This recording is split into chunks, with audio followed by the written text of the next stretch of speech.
મિત્રો, AGS news ચેનલમાં હું જલ્પા જેઠવા આપનું હાર્દિક સ્વાગત કરું છું। પ્રસ્તુત છે આજના મુખ્ય સમાચાર। રાજકોટમાં અગ્નિકાંડ, ગેમ ઝોનમાં 32 ભડથું, પોલીસ તેમજ અન્ય તપાસનો ધમધમાટ। શનિ રવિમાં ટ્રાફિક એવડો થાય અમારો સારું અત્યારે આ તડકો પાછો મૂકે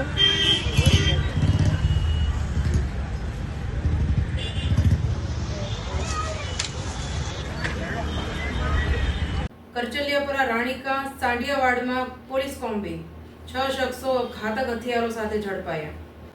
રાજકોટની ઘટના બાદ ભાવનગર મહાનગરપાલિકા જાગ્યું, ગેમ ઝોન કરાવ્યા બંધ। બાપા સીતારામ ગ્રુપ દ્વારા વાઘાવાડી રોડ વિસ્તારમાં છાશનું વિતરણ। નીલમબાગ પોલીસની ઝડપે ચડ્યો કાર ચોર।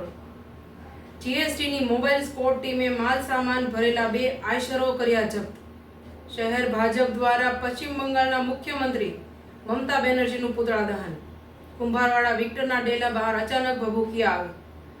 ગઢડા બીપીએસ મંદિર દ્વારા 73મો પાટોત્સવની ઉજવણી। હરિભક્તો ઉમટ્યા। રાજસ્થાનમાં તાપમાન 50 ડિગ્રીને પાર। રાજ્યમાં હજુ 2 દિવસ હીટવેવની આગાહી।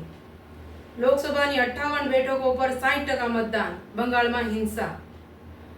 પ્રવેશ માટે ફીનો વધારો। ફોર્મ ભરવાના કામથી વિદ્યાર્થીઓ નારાજ। ઉત્તર ભારતમાં કાળઝાળ ગરમી, જ્યારે દક્ષિણમાં વરસાદી માહોલ।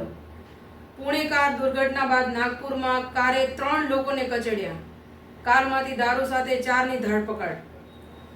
બોલિવૂડ અભિનેત્રી મનીષા કોઈરાલાની બ્રિટિશના પીએમ સાથે મુલાકાત। ચીને તાઇવાન સામે કર્યો યુદ્ધનો શંખનાદ।